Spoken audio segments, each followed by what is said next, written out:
Hello everyone, it's Adam Kempshall here, and today we are going to be looking at some orchestration.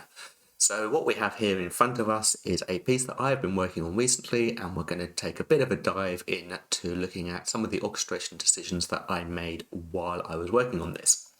Now, this piece I've written just for fun.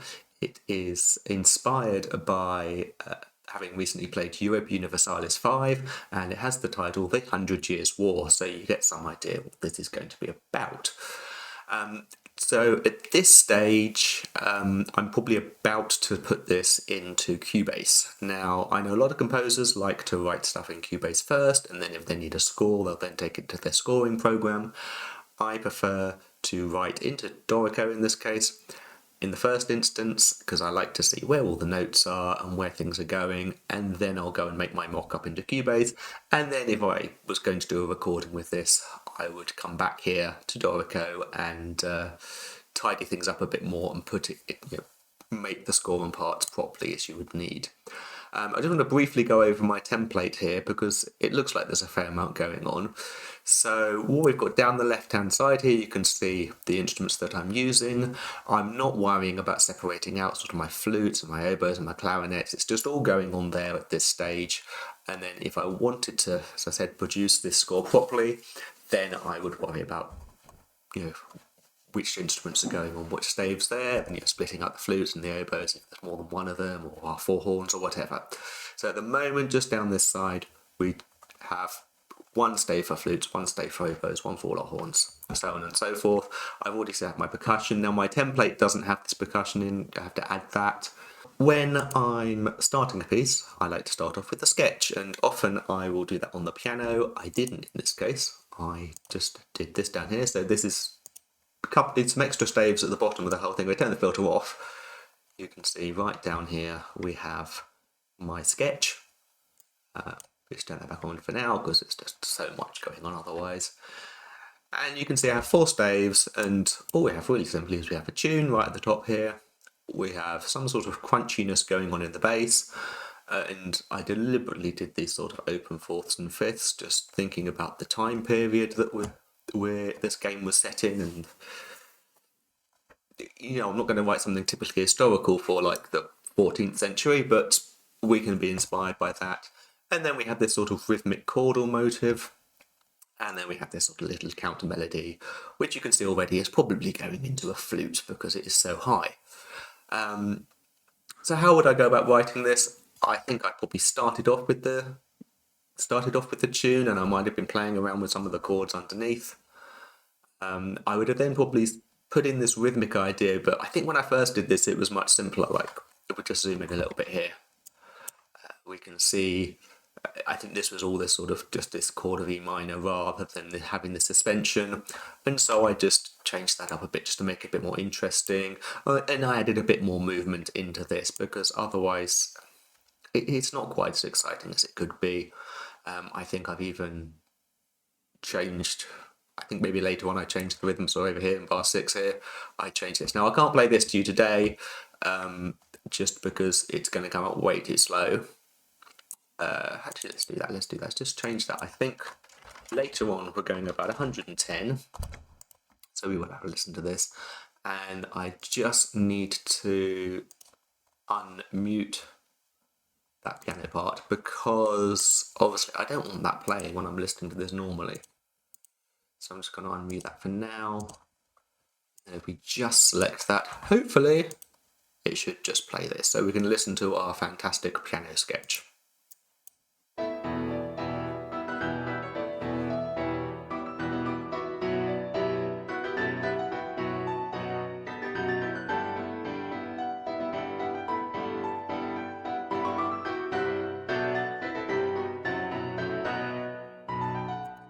Okay, and then I think slightly further on, I kind of did a slightly different ending. Okay, which I thought that kind of ends it off, whereas the first time around it kind of wants to go around and do that again, or go into a different section. So that is just our sketch. Okay, so I just need to remember just to turn this off. I am using Noteperformer because it does make it sound so much better.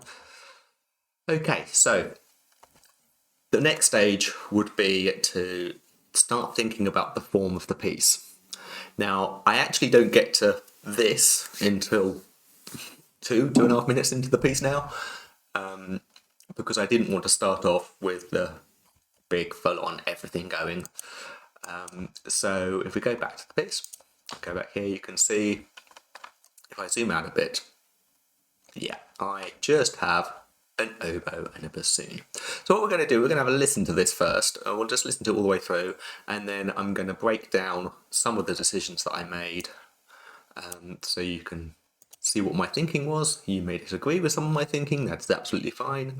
There are rules, of course, for this, but rules are flexible and people have different opinions on these things.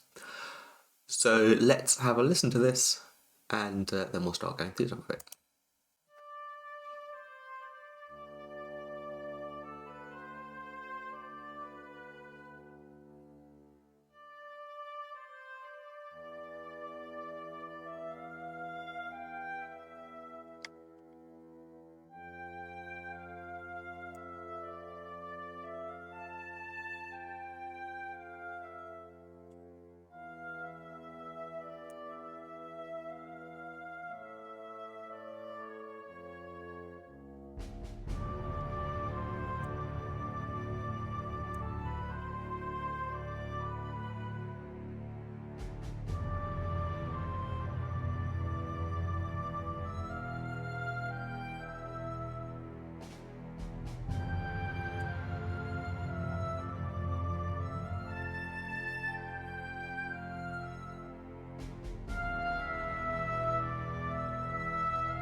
Okay, there we go. So you get an idea of what we're working with here and what the piece is about, hopefully. So I want to emphasize this is still very much at a work in progress stage. We're spotting things here, just looking at it now, like these notes down here in the second violin are too low. There's one or two bits that I'm not happy with that I might want to improve. Some of that might happen during the mock-up, some of that I might do beforehand, some of that I might even do during this video while you're watching. Okay, so let's go right back to the beginning and just zoom in a bit on what's going on with the start. So I've just taken that tune, I've moved it down a tone. We were in E minor, I've moved it down to D minor because I thought we might go to E minor later. And just giving it to the oboe, I wanted something very wistful, very sort of sad and melancholic to start with. Yeah, so here we have this oboe part going on, which is just our tune, and then very simply we just have the bassoon bringing our bass. So there's very little going on. You don't have to use everybody all the time. Right, next we get to, first time through that, okay, right, we need to build the tension a bit. So I move our bass line, put it into just the low strings. Again, very simple. Bassoon carries on doing something fairly similar. And then we have a bit of percussion coming. Just very simple, just this sort of thing. Let's just have a quick listen to that from there. So, very simple, just something slightly ominous.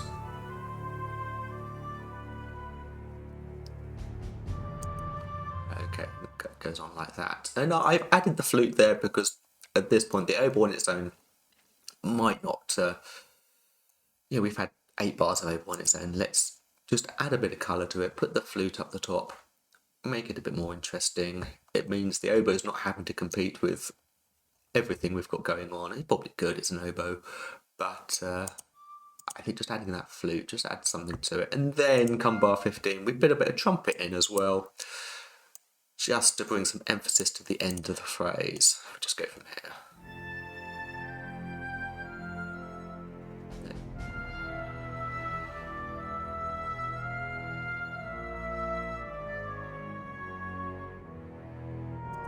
Okay, and then we get to this interesting walk down. I think that is a walk down the whole tone scale.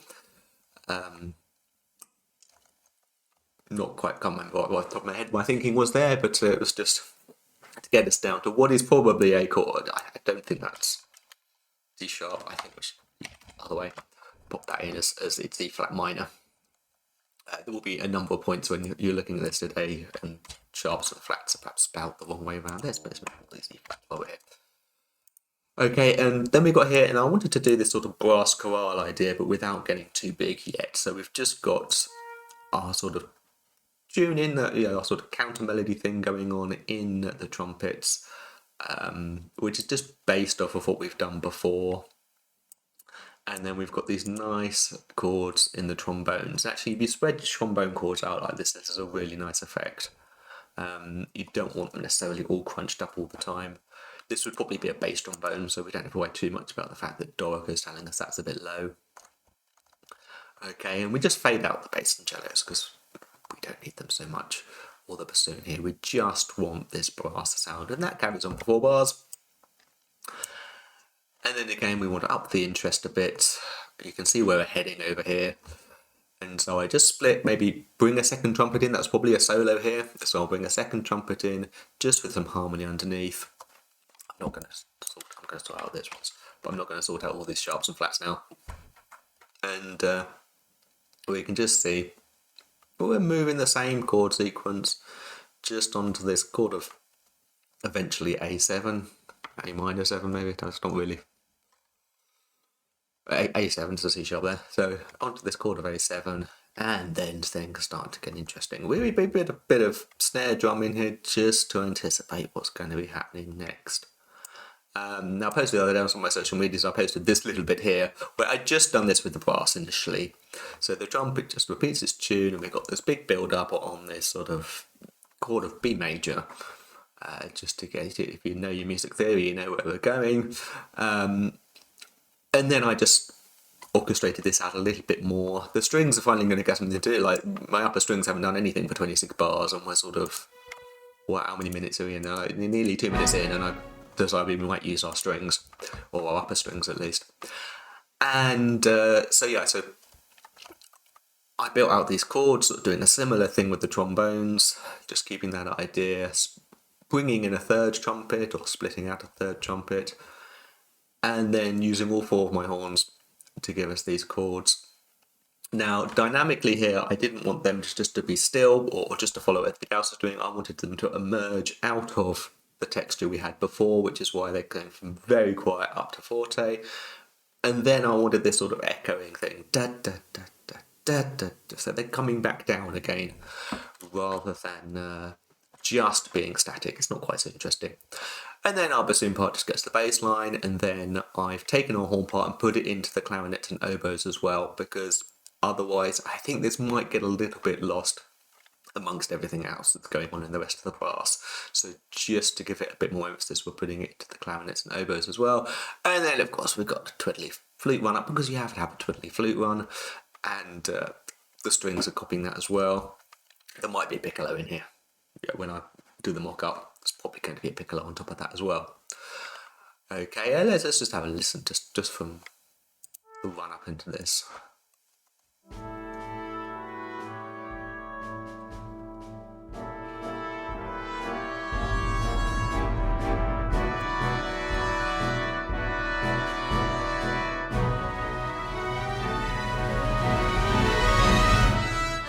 Annoyingly, I'm going to stop there because I also want to talk about this forte piano. I love using a forte piano for these moments. They are a real pain in the bum to do in mock-ups. If I do the mock-up, I will probably show you how I do forte pianos, because they are something that, unless you have a patch for, which I don't, they're not always the easiest things to do. But I love using them in these sorts of moments where we just come right down and build back up again.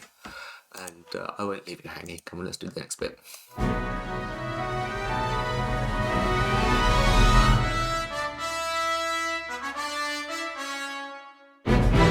Okay, great. We heard it earlier, we know what's going on here. Okay, so we got to this bit. We're now getting into the meat. It's only taking us 2 minutes nearly of the piece to get into our original theme in the original key. And if we look ahead a bit, by the time we get to here, we're starting to get this rhythmic idea we had, and then finally we get this sort of little counter melody we had up there. So, what was going on here? So, I wanted just the tune to come out on its own. It'd be very easy to have gone straight into, what's going on at bar 45 over here, all this stuff. We could have just gone there.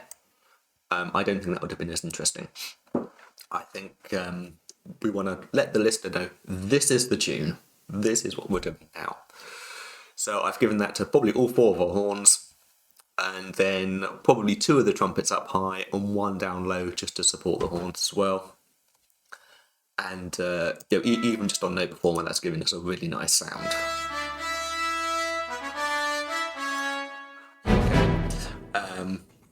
Okay. We're declaring that we're off somewhere.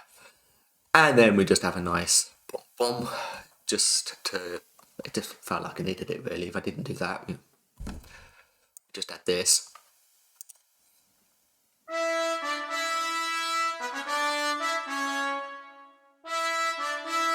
It just sounds like it's missing something. We need just 5-1, which we've got in our bass lines, a little bit of percussion, and then down here on the strings, all this lot here, we're attempting to do some double stops. Now, you have to be a bit careful with double stops or triple stops.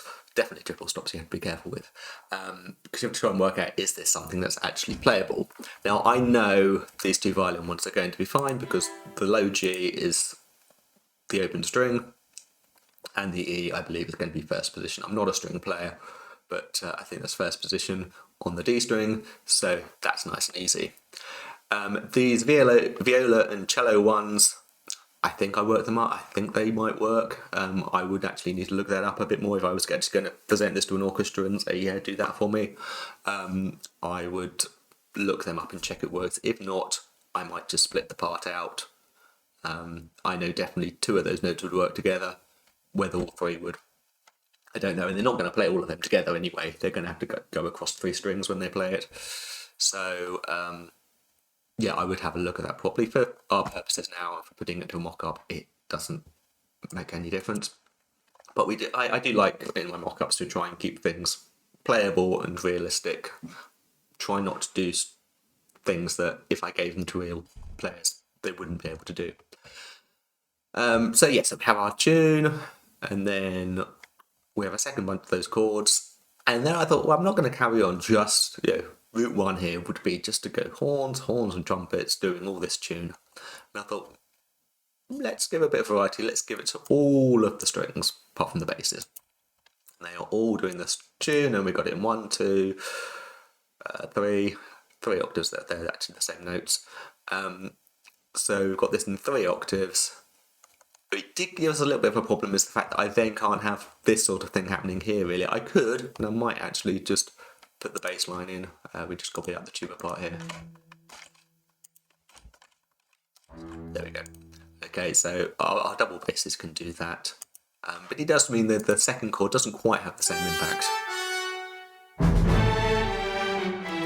But I'm not sure. I think the first chord has to have the most impact. The second sort of 5-1 thing here doesn't really have the same effect, but it doesn't matter because we want to go into our strings just so we can bring our horns and trumpets back in again later on. There's this very important figure here. And let's just have another listen what's going on here. So bring it to the woodwind.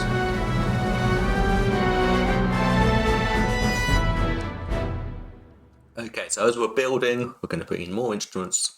This is very simply just doubling the tune in the woodwind. Do a run up because it's woodwind. Probably splitting my bassoons out. Might even go for a contrabassoon, like that, get very low there. There's no harmony, it's all just playing the tune. And then we're sort of splitting our trombones a long way here and bringing in the note C. We've got all this chord of B, or sort of really everybody's playing B, and then there's the tune, but it's kind of implying B7, and then I put in C, which for those you know is the minor ninth, which is not a note that you would normally put with B7, but I like to think is very effective here.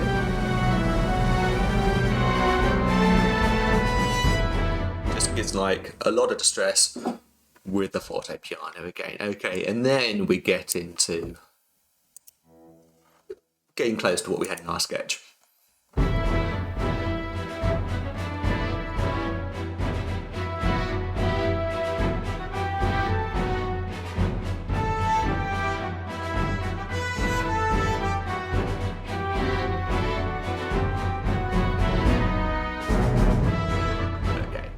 On. There's a nice delay between pressing the stop on Dorico and actually stopping. It's a bit like real players. Okay, so what are we doing here? So we've got our tune again, and I've given that all the way through here to the horn, and that'll be all 4 horns. It's a really nice place for horn to play. It's not too high. It's not going to get low and muddy. It's a really nice place. It's almost like I deliberately wrote that tune in that range. And then up here, I've again kept this idea of giving me the oboes and the clarinets. I like this idea, particularly in classical music, where the horn was regarded more as a part of the woodwind section and would often double up some of the wind stuff. So I've kind of kept that idea going here. And then obviously the bass line's fairly straightforward. We just took our bass line, and I haven't put the 5th in until we got to the cellos because that would be incredibly muddy down here. It's kind of got the slightly muddy, grungy feel to it anyway, but I didn't want to push that too much. And then we've got our tubas doing the bass line and our bassoons doubling the cellos. Lots of fairly standard stuff here.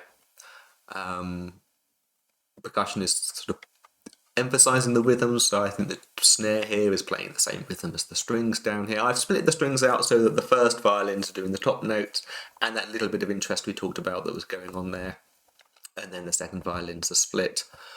We do have this issue here where this F sharp is too low, so it really doesn't matter. We can just